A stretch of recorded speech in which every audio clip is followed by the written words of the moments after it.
Leo, hello there, my beautiful friends. We're going to do your general tarot reading for mid-May 2026. Thank you so much for joining me today. You know I appreciate each and every single one of you beautiful people out there. So let's get right down to business as always and start you off with an oracle card here, just so we can dip our toes in the energy and see what's happening for the lovely Leo collective. Hope you're all doing fabulous and fantastic, my friends. Let's get it going here. My guide, spirit team, talk to me. What do we got for these lovely Leos in mid-May?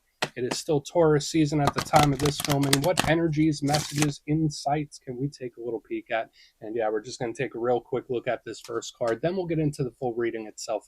At the very end, I'll pull you a bonus card from the Shadowland Tarot just to see what might be in the shadows or what shadow work you can lean into, which is always interesting.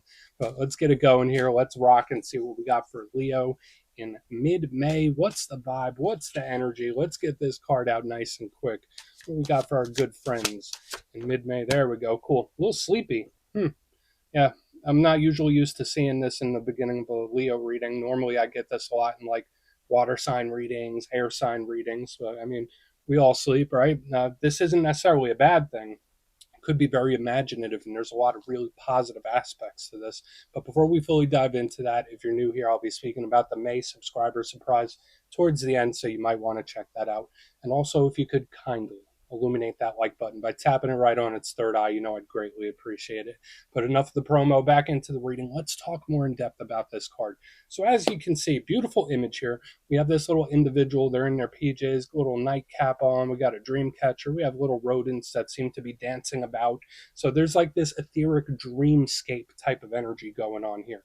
Now, in the positive sense, when I get dreamy energy, it's great for the imagination. It's great for creativity. So letting those juices flow, whatever way it might be, whether it's creative problem solving, whether it's a hobby that you really like to indulge in, whether it's writing and art, you name it, whether it's something that I get to let my juices flow. So that's a really good thing. I love it. The downside to this dreamy energy, sometimes it could be a head in the clouds a little bit, right? Where it's like, la, la, la, la, la, like a lot of thinking, a lot of fantasizing, that kind of stuff. And again, there's nothing wrong with that. We all do it from time to time. But this energy could be a little extra with that. But obviously, whenever we see something regarding sleep, especially if you haven't been sleeping much, if you're feeling a little blah and the energy's a little low, which usually Leos are very high vibrational, high energy individuals, just watch out for that. You might need to rest, recuperate, or do something about your sleep schedule, because there could be someone here they're not sleeping much. But we're just going to put him down right there. You could keep dreaming away. And yeah, let's get into tarot. And yeah, I always say that first card, it doesn't make or break the reading. It's just a little footnote. So let's get into tarot. Let's shuffle it up and get you three cards in the upright. Then we'll get into that intuitive juiciness. Let's see what we got for the lovely Leos. And while we get this deck shuffled up and ready to go, let's talk about last week's reading. So it was cerebral as well. The reading was titled They Are Nervous. And I didn't necessarily feel like it was coming from a lot of you. It could have been somebody else. But it was very much overthinky. So, I mean, there is that little tie with what we have here, a lot of Nine of Swords type of energy. So hopefully you haven't been too high strung. Hopefully there isn't something that has you on edge. Again, it could be somebody else that was very much overthinking. But that energy could bleed over for a couple weeks. But we're going to see what shows up this week. As you know, energy is very fluid, never set in stone. So only take this how it hits for you, because we could be seeing your vibe or somebody else, right? Let's get it going here. Three cards for the lovely Leos. What's happening in mid-May? Cool. Nine of Swords again? Okay. All right. So we're going to see as we move throughout the rest of this reading, but this has been a theme for a couple weeks now. We're just going to put him there. Again, it doesn't mean that this whole week is going to be stress-inducing, but it's important to note, and then especially with the whole sleep thing, we're going to get into that a little more as well, because there could be someone that's losing some sleep. Let's get a couple more. Eight of Cups. All right. Got the Eight of Cups in the Aries reading too. Interesting. So maybe it's a fire sign thing that we're seeing this big action card. Let's get one more. That energy's on the go. That's for sure. That energy is on the move. Okay. Two of Swords. Okay. Yeah, there is just like this mysterious energy lingering amongst the top row. So we're going to hope to get a lot more clarity on this as we start clarifying. But let's go through. I'll give you some of the classical meanings and archetypes, then we'll get into that juicy, intuitive stuff. At first look, first glance, though, you know me, I always love to look at the elements. I feel like that frames the reading and tells us how the energy flows. And we have another inward facing type of reading where there's a lot of air and water. And these are the inner facing elements, right? Whereas fire and earth, that's outward things, outward circumstances. Like with the water, that's heart, and the swords, that's the mind. So it's heart, mind, brain. What my brain is telling me and what my heart is telling me. So we got to watch out for things like that, where there might be certain situations you feel two ways about it. But when it comes with the air, there's some good aspects to it, right? Like air is very smart, extremely intelligent, very pragmatic, strategic, and planned out. So I like it. And it's just super sharp when it comes to the mind and how we're viewing things. Air is huge when it comes to information, whether it's giving it, receiving it, looking for it. You might be diving down a lot of rabbit holes when there's a lot of air. Big communication thing as well. But the downside to air energy, again, it could be overthinky. It could also be an energy that's cold and detached. Now, when we move into the water, this fits a very similar vibe that we saw with that sleepy card in the beginning, because this water is matters of the heart, things or situations that we're emotionally invested in, things that we care about, whether it's personal relationships or anything else. It's like, I care about this thing. The creativity, the imagination, I love it. Water is great for that kind of stuff, but the downside, it can be very overwhelming. And one thing that all of these share in common, and you'll see as we start breaking down the cards, they all happen at nighttime. There's like this unknown, unbeknownst type of energy that's already starting to show up. So just watch out for the overwhelm. Let's go through and start building this out piece by piece. Position number one, we start with the Nine of Swords. Now, this card did show up last week. It's here again, and we see this little individual sitting up in bed, hands on the face, nine swords behind him. Now, it's not the worst card in the deck, that's for sure, but I always say it's pretty self-explanatory, right? Like, it's one of those cards, you don't got to be a tarot reader to understand what this means. Stress, anxious, nervous, just like we saw last week. We're not going to keep hitting that hammer. But there's some positives to it as well. But there is this energy where it's like, I can't get out of my head, or there's something I can't get it out of my head. Like, it's runaway train brain. So watch out for like thought spirals, thought loops when we have this card.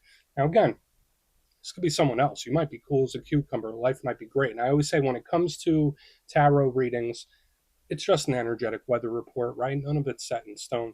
But this card can be stress inducing. So whether it's a person, a situation, just watch out for anything that's just way too stressful for you. Because, like, especially with what we have going up here. Another thing with the Nine of Swords, it is very energetic, very sensitive to energetic stimulus. So if you're one of those beautiful Leos that has energetic sensitivity, this card could absolutely amplify those things. So whether it's your gut intuition, your gut telling you something, the Nine of Swords is definitely in line with that. It's also paranormal. You might be having some paranormal experiences. But moving into the middle, we have the Eight of Cups. Now, to me, I see this as a neutral card. In its most classical sense, it can represent walking away from something. So again, whether it's a situation, whether it's like, I just need to blow off some steam, this energy like needs to go towards something or away from it. To me, though, I just read it as action. I don't read it as like someone abandoning this or walking away from this forever. To me, it's just someone making a move. It's either coming or going, and we're going to look into it deeper. Because remember, this card is moving towards the Nine of Cups, which is something good. But notice, nighttime, we got the moon. We have this person going off into the unknown. Nighttime, moon. There's like this hidden, surprising, unknown type of energy showing up here this week. The downside to the Eight of Cups, sometimes it could do things without thinking it through. So whether it is action, whether it is split decisions, it could be a very impulsive card. And sometimes it can represent abandonment. Um, it's like a Pandora's box type of energy. It's like, all right, well, once you open Pandora's box, there's no closing it, so watch out for that. But moving to the back end, we have the Two of Swords. And we see this person, they're blindfolded, hoodwinked, bamboozled, right? Two swords crossed in the night. In the classic sense, all twos represent decisions, choices, crossroads, partnerships. This one does as well, but this is a card of confusion, the unknown. What do I do now? How do I handle this? Which direction do I go in? And when you combine all this other stuff, it makes sense. It's like a pressure cooker of energy that we're picking up here in the front. But I always say, when it comes to the Two of Swords, I just see it as, you know, a point blank card of mystery. So the unknown, the unexpected. So we're just going to have to see how all this plays out. I want to dive deeper on all that, Leo. Let's do it. Let's jump in and clarify. Okay, let's get a good shuffle here. What do we got going on for our friends? And yes, this is where I go intuitive with the message, which means I just tell you how it feels to me. So feel free to do further research or rely on your base knowledge of tarot, because as you know, every single reading is about the reader's interpretation. I'm just giving you mine. What's going on that Nine of Swords? We're going to see what's happening with that. Oh, and yes, for your reader yourself, please feel free to play along. That's why the box is here. If you're feeling any messages you want to give to Leo, you can drop it in the comments. I don't mind at all. Okay, why is that Nine of Swords here? Why is that Nine of Swords here? Okay. So the Nine of Swords, clarified by the Knight of Swords. So the Nine and the Knight, they kind of rhyme in their own little way. Big air sign energy. So Gemini, Libra, Aquarius, potentially. I would say that Knights, to me, they represent either action. So again, we have this energy where it's like, when is something going to happen? When is this going to happen? When am I going to see a change? Like there's someone anticipating something. So again, I'm not sure if it's you or somebody else where it's like there is this thing that I'm anticipating. Like I know it's going to happen. Just it's a matter of when. That's so odd the way that energy's showing up. But there could also be like either a miscommunication or lack of communication that's causing some stress. So I feel like that's our first little warning here with this energy, because it's like, oh, why did I say that? Or, oh, I said that wrong, or that came out wrong. Like there's something here about someone regretting something they said. So I'm not going to tell you like this week you got to walk around and choose all your words carefully, right? It's impossible to do. But there could be this energy where it's like, oh, like why did I say it like that? I didn't mean to say it like that. So it's like someone that could let something slip. That's a vibe I'm picking up here. So those are the main things I'm seeing here. Either there's something around communication, lack of communication, potentially that's causing this frustration and overthinking, or just there's like this little regretful type of energy as well, where it's like I regret doing this or I regret not doing this. So we're gonna have to see how it all plays out. But I would say, as you know, just a matter of principle, just play it cautious this coming week with anything or situation, where it's like, no, slow, steady, don't rush anything. Let's keep moving over to the Eight of Cups. We're going to see what's up with that.